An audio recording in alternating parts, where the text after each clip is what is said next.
자, 여러분 페이지는 90페이지 펴주시면 되겠습니다.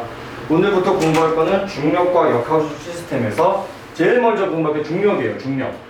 자, 90페이지 중력 파트고, 자, 우리가 중학교 때 배웠던 중력이라고 한다면 뭐라고 얘기했니? 지구가 나를 혹은 물체를 잡아당기는 힘을 중력이라고 이야기를 했지. 그치? 지구가 물체를 당기는 힘.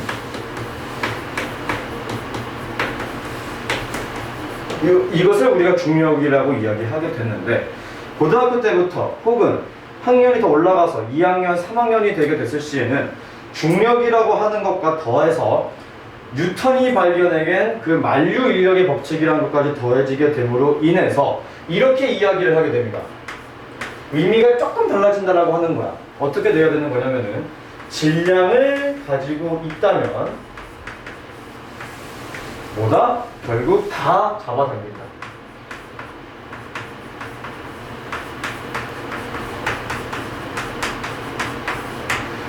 결국 이 지우개도 물체를 잡아당기는 중력이라는 게 존재한다. 나도 질량이 존재하기 때문에 무엇을 잡아당기는 힘이 존재한다. 이 펜조차도 무언가를 잡아당기는 중력이라는 것이 존재하는 겁니다. 근데 왜 우리는 물체를 이렇게 잡아당기지 못하는 걸까? 우리는 이 지우개를 잡아당기지 못하는 걸까? 그 이유는 이렇게 얘기할 수 있겠죠. 지금 이 지구 안에서, 지구까지 포함한 상태에서 가장 큰 질량을 가지고 있는 건 누구예요? 지구죠. 그렇기 때문에 너무나 지구가 당기는 힘인 중력이라고 하는 것이 너무나도 크기 때문에 우리는 지구에 대한 중력만 적용받는 것이다 라고 생각하시면 될 것 같아요. 이해하셨습니까? 자, 우리는 그래서 그 밑에 나와 있는 그림을 살짝 보고 이해하시면 되겠습니다. 자, B가 A를 당기는 중력과 A가 B를 당기는 중력은 서로 같다라고 이야기가 나와 있는 거 보이실 거예요. 자, 그림을 살짝 한번 그려보자면은, 빨간색으로 그림을 그린 것이 제가 A라고 볼 수 있겠고, 파란색으로 그림을 그린 것을 제가 B라고 표현할 수 있겠습니다. 오케이? 즉 A가 B를 잡아당기는 힘과 B가 A를 잡아당기는 힘은 어떻다?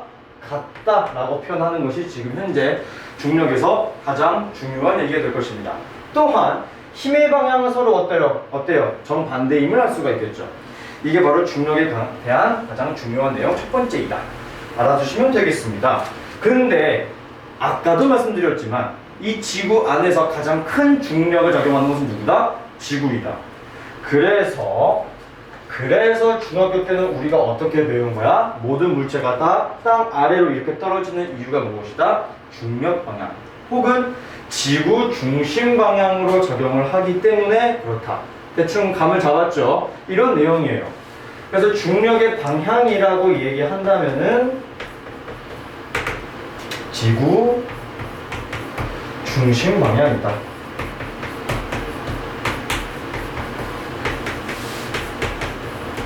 이거 하나 머릿속에 넣어주시면 되겠습니다.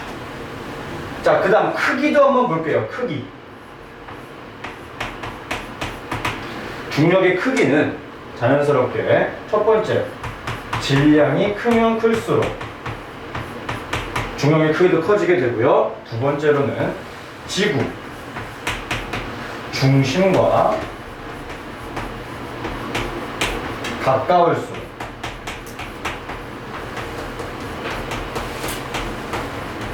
중력은 더 커지게 됩니다.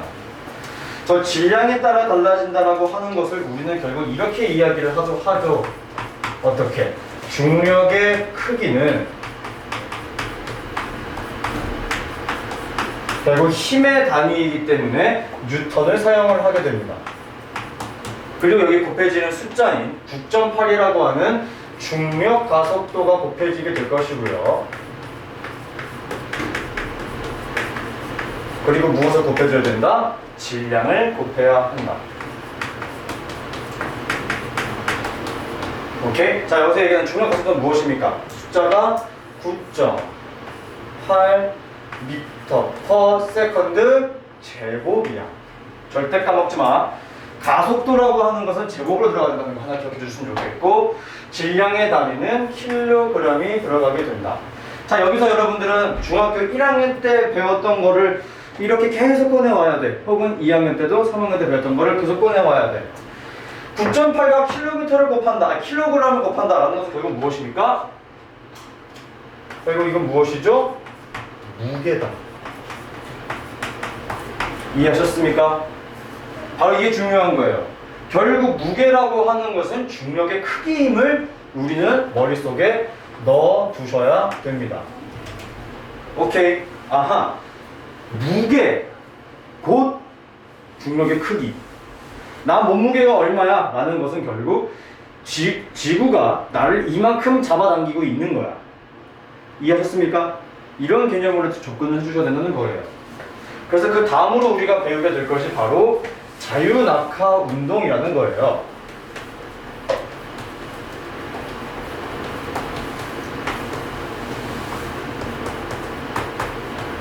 자, 이 자유낙하 운동이라고 하는 것은 아무 것에도 영향을 받지 않고 오로지 중력만 받는다.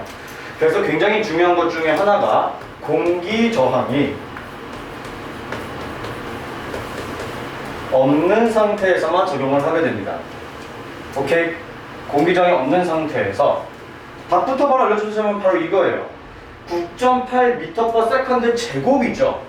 그렇기 때문에 1초일 때는 속력이 9.8m/s가 될 것이고, 2초일 때는 이거의 제곱인 19.6m/s가 될 것이며, 3초일 때는 29.4m/s로 아래로 내려가면 내려갈수록 속력이 점점점 어떻게 되고 있죠? 점점 증가하고 있다는 거 느껴지죠? 그렇죠?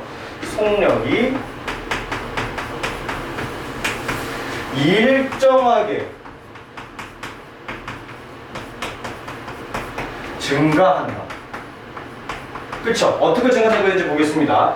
1초에서 2초로 넘어올 때 속력이 몇 증가했어? 9.8 증가했어.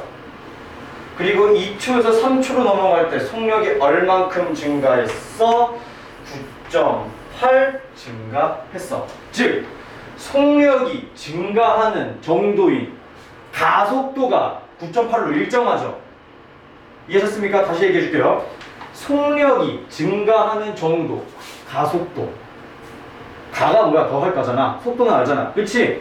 속력이 더해지는 정도가 9.8로 일정한, 얘는 무엇을 하는 운동이다? 등 가속도 운동을 하는 것이다. 꼭 적어주세요. 얘는 등 가속도 운동을 하는 중이다. 됐습니까? 굉장히 중요한 내용이에요. 이게 도대체 뭐가 중요한가요? 중요해요. 자, 그 다음으로 이 자유낙하 운동을 실험을 하면서 진공 상태랑 공기 중일 때가 굉장히 자주 등장이 되는 것만 한번 터치를 해보도록 하겠습니다. 첫 번째, 진공일 때. 자, 진공일 때는 떨어지는 속도가 깃털과 쇠구슬이 같아요.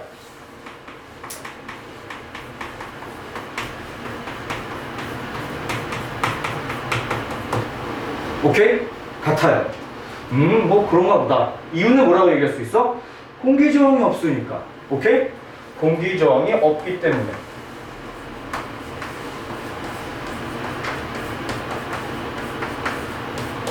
그럼 두 번째. 그냥 공기 중에서는 누가 더 빨리 떨어져? 당연히 쇠구슬이 먼저 떨어지게 되겠지.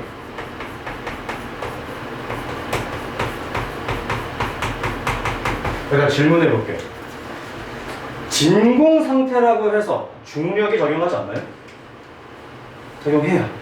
그치? 굉장히 중요한 얘기야. 그럼 질문해 볼게. 진공 상태, 중력이 적용합니다. 누가 봐도 쇠구슬이 더 무거워. 그치? 공기 중이라고 해서 갑자기 깃털의 무게가 겁나 무거워졌어. 말이 돼? 아니야. 진공이라고 해서 쇠구슬의 무게가 겁나 가벼워져서 동시 떨어진 걸까? 아니야. 같은 깃털과 같은 쇠구슬을 떨어뜨렸는데 도대체 왜 이러한 차이점이 발생하는 걸까요? 도대체 공기저항이 없다는 이유 하나만으로 대체 왜 이러한 결과가 도출이 되었을까요? 자, 여기서 우리가 알아야 할 것은 바로 이겁니다. 절대 헷갈리면 안 되는 거.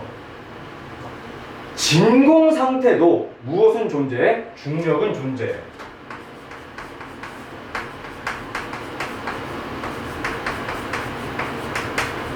그렇죠? 그러므로 인해서 중력의 크기는 아까 중력의 크기 어떻게 계산했지? 질량 곱하기 9.8이었죠? 이거를 굳이 따지자면 누가 더 중력의 크기가 커요? 쇠구슬이야. 아니 쌤 중력의 크기가 크면은 당연히 먼저 떨어져야 되는 거잖아요. 근데 왜 동시에 떨어질까요?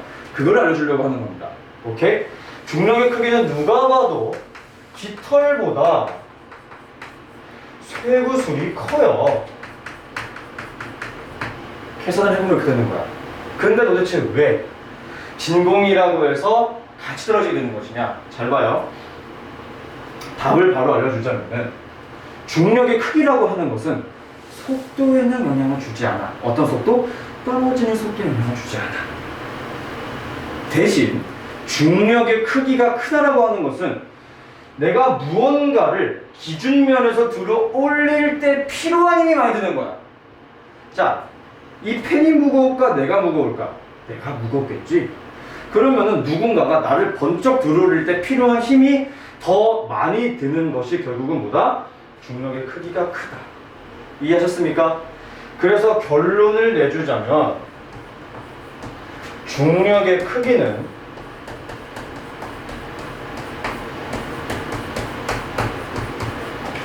기준면에서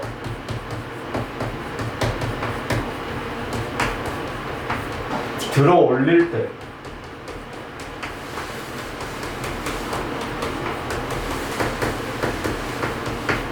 필요한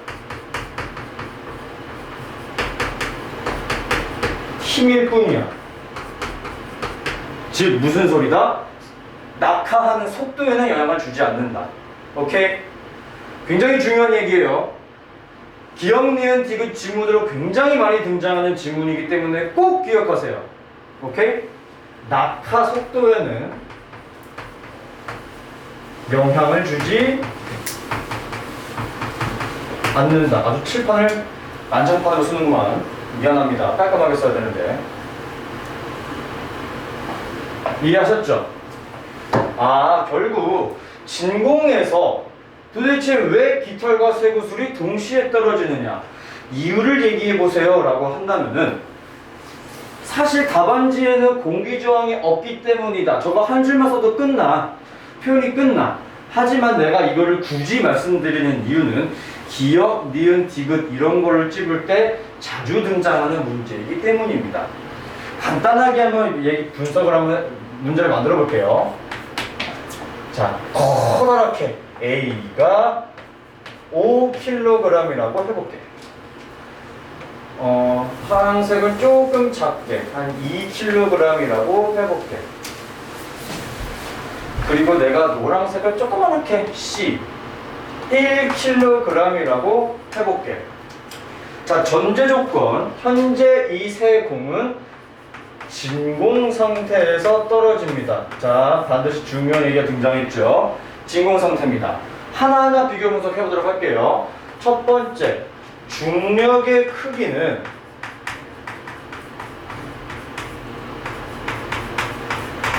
누가 제일 어떻게 부등호 방향이 어떻게 되겠어?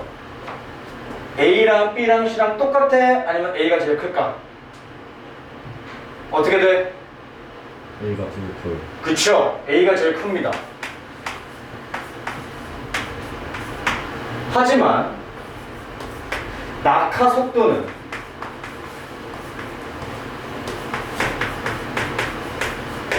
낙하 시간이라고 표현하는 게 더 옳은 표현일 수도 있겠다. 그치? 시간. 낙하 시간 다 어떻게 되는 거야? 다 똑같다. 아시겠습니까? 자, 그럼 다시 다 이해한 거 알아. 다 이해한 거 나도 아는데 꼭 문제 나오면 틀려서 그래. 그러니까 한 번만 더 얘기해 주는 거야. 누가 봐도 A가 제일 무거워. 그 다음에 B고 그 다음에 C야. 확실히 알겠어. 근데 동시에 떨어지는 이유는 뭐다? 얘네들이 이 기준면에서 여기까지 끌어올릴 때 필요한 힘이 제일 많이 드는 것이 A인 거고, 떨어지는 데는 아무런 상관이 없다. 그러므로 세 번째는 제가 이렇게 말씀을 드릴 수 있겠죠. 진공 상태니까 A, B, C 둘 다 시간 똑같다 그랬죠? 그럼 질문 한번 해볼게요. 2초일 때 속력 몇일까? 아까 우리 자연학과 운동에서 배웠어. 1초일 때 얼마? 9.8. 2초일 때 얼마? 19.6. 아시겠습니까?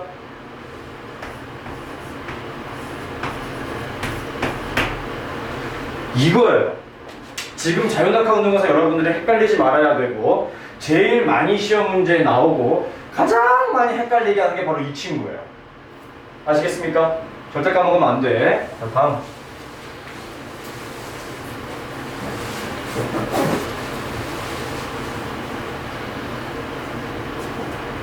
지워도 되나요? 지워도 돼? 지울게.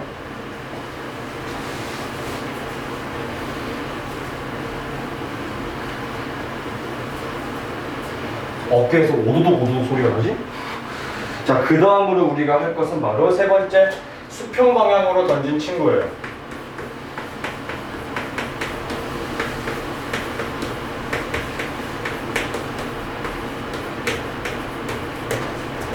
던진 물체. 자, 이건 쉬워. 마찬가지로 여기도 무슨 상태냐? 진공 상태예요.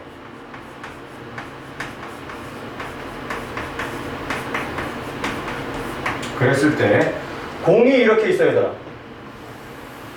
수평 상태로 이렇게 던진 것도 아니고 이렇게 던진 거야. 사실 말은 안 되지만 수평이라고 그랬으니까 이렇게 던져야 될 거 아니야. 이렇게 던지는 거는 보면서 이렇게 던진 거야. 그럼으로 인해서 이렇게 던졌다고 한다면 앞으로는 계속해서 이동을 하게 되겠죠. 맞나요?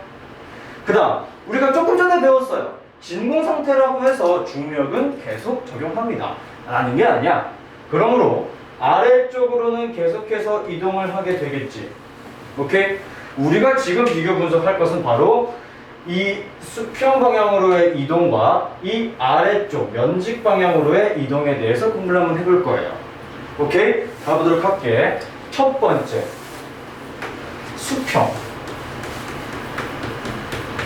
자, 수평 방향으로서의 속력은 어떻게 될까요? 자, 진공 상태이기 때문에 공기가 없어요. 그러므로 마찰도 없고요. 그쵸? 마찰이 없어요. 그러면 속력이 어떻게 될까? 늘어날까? 늘어나지 않겠지. 내 손을 떠난 공이 속력이 더 빨라진다? 뒤에서 부는 바람도 없는데 말이 안 돼. 그치? 속력이 증가하진 않을 거야. 그럼 반대로 공이 날아가면서 공기를 막 이렇게 막 마찰 일으켜 그러지도 않죠. 그럼 속력은 어떻게 될까요? 속력이 늘지도 줄지도 않는다. 어떻게 된다? 일정하게 유지가 되겠지. 됐나요?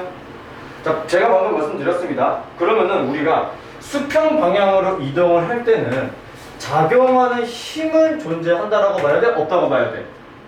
없다고 봐야 되는 거야. 왜? 쌤 중력을 적용하고 있잖아요. 그건 지금 여기서 얘기를 할 거니까 여기는 현재 힘이 아무것도 작용하고 있지 않습니다. 왜 있느냐? 여러분들 중학교 3학년 때 일과 에너지 배웠던 거 기억날 겁니다. 일이라고 하는 것은 힘을 가해준 방향과 이동 방향이 정확히 일치해야 돼요. 근데 일을 하지 않는 경우에서 가장 첫 번째로 등장했던 것이 바로 그거죠. 등속 운동인데, 즉 속력이 변하지 않고 일정한 운동을 할 때는 힘이 적용하지 않는다라고 배웠었어. 기억 안 나지 너희들? 기억나야 돼. 그래서 수평 방향으로는 힘이 적용하지 않는다라는 것을 이야기를 하고 있는 겁니다. 됐나요? 좋아요. 그래서 우리가 이 운동의 이름을 뭐라고 불러야 되는 것이냐? 속도가 일정하구나. 등속. 운동을 하게 될 것인데 얘가 이렇게 이동할까요? 아니죠. 일직선을 쭉 나가기 때문에 뒤에 직선이라는 단어를 하나 더 붙여줌으로 인해서 등속, 직선, 운동을 한다. 이해하시겠습니까? 수평 방향으로는 이렇게 하게 될 것이다. 두 번째, 연직 방향으로는 어떻게 되는지 한번 공부해 볼게요. 자, 연직 방향으로의 속력은 어떻게 되느냐? 중력에 의해서, 중력 가속도에 의해서 속력이 일정하게 계속해서 증가하겠지. 그치? 여기는 일정했다면 여기는 일정하게 증가. 얼만큼 증가하는 거야? 1초에 9.8씩 증가한다고 이야기할 수 있겠지. 맞나요? 그렇습니다.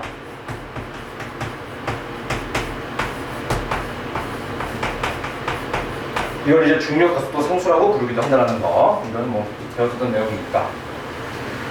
그리고 이 연직 방향으로 이 공에 작용하는 힘은 뭐가 있어요?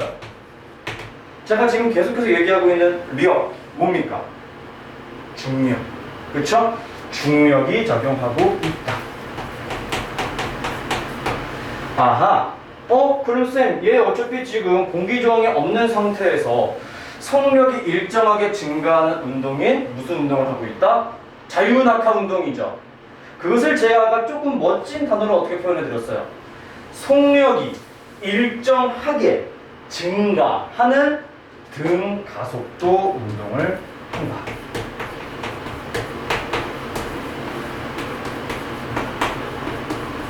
됐나요? 이게 제일 중요한 거예요. 오늘 배우는 것 중에서. 오케이? 이게 제일 중요한 거다잉.